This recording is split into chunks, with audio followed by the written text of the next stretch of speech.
Collie Cool has thrown a billion questions at me, the first of which is, did you have a ferret named Bob? No, apart from in the song that inspired my name, that I wrote. Do you watch anime or read manga? Not much. To be honest, I haven't really got into anime or manga. Not because I don't like it, it's just I don't really know. It's a bit of a niche market in the UK, so you have to really look for like really good stuff. So I just don't really know where to start. That's the thing. I do own some anime, Japanese animation basically, because I've got a few Studio Ghibli films.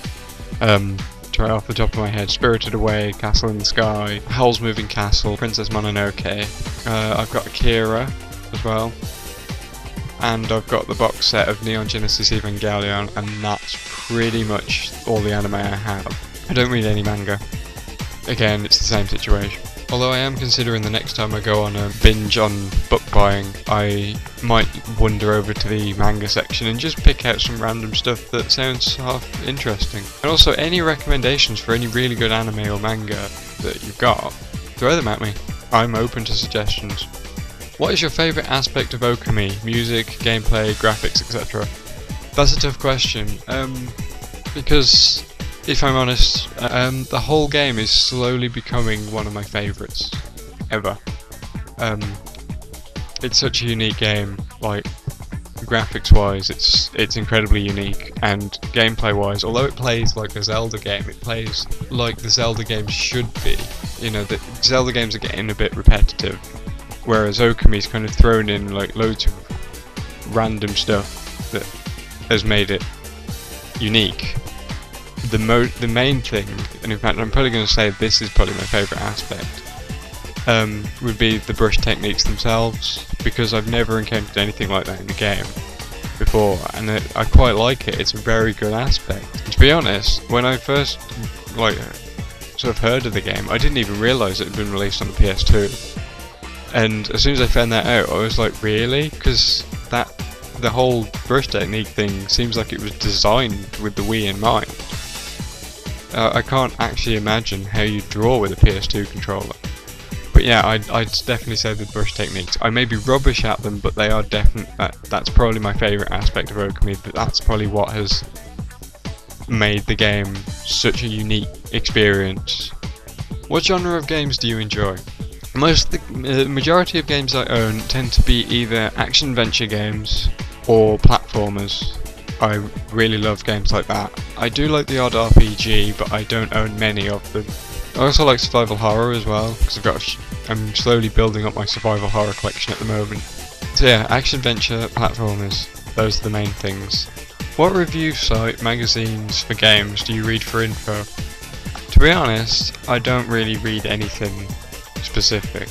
I tend to sort of just stumble upon information about new games all the time. Whenever I'm on the internet, I'll just kind of wander around looking at things and related to gaming, and I'll discover little bits of information about games that are coming out, and so, you know, if I hear about something interesting, I'll go and look it up, and most of the time I'll end up getting most of my news from like IGN or GameSpot, but they're not sites that I read on a regular basis to sort of say that I definitely read them for info.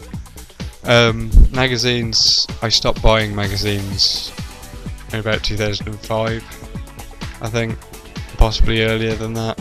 The last gaming magazine I bought was an official PlayStation magazine, around about the time Tomb Raider Legend came out. So that should give you some kind of insight. So yeah, I don't really follow anything specific, I just kind of get the internet in general gives me information. What got you into video games? That would have been my NES, with the dual cartridge featuring Super Mario Brothers and Duck Hunt. I remember as a kid just playing through those two games just over and over again. I was absolutely terrible at them, but I loved them.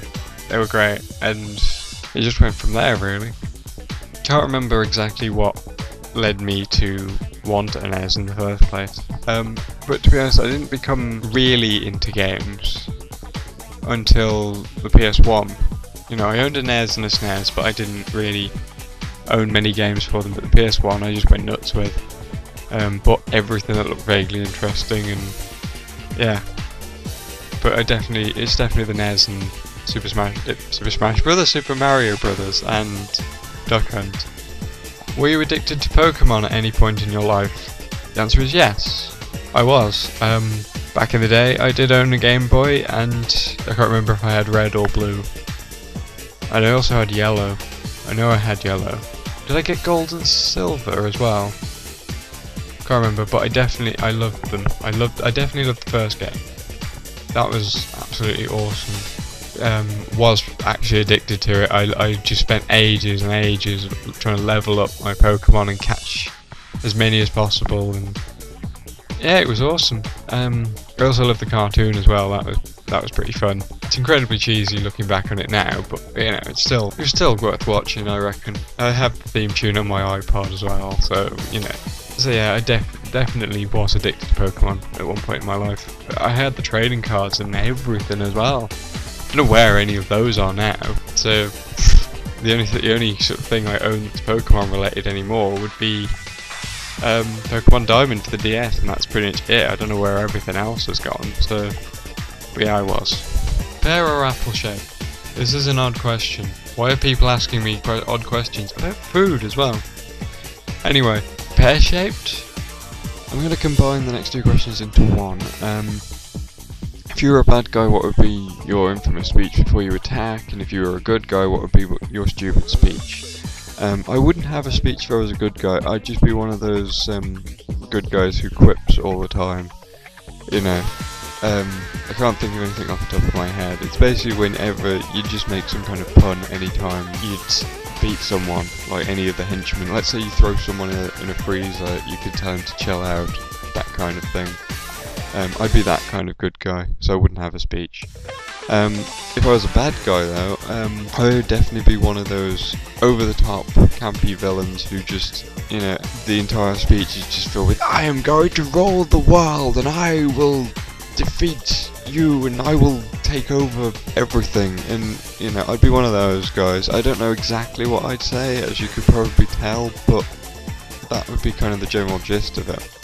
If you were a farm animal, what kind? I'm gonna say a chicken just because they're hilarious. Finally, Manga Minx asks, if you could be a type of drum, what type would you be? Thank you, Michelle. I'm going to be the bass drum, I reckon, because it provides the foundation for a lot of music. So yeah, right then. That's everything then. That's every single question. Some of them are incredibly strange, and in fact quite a lot of them were incredibly strange, and I'm perplexed by all of you for asking me these things, really. So yes, I hope this has been enlightening for you, and again, thank you very much for subscribing, basically, for every single one of the 100 of you. Thank you for subscribing. And here's to the next 100.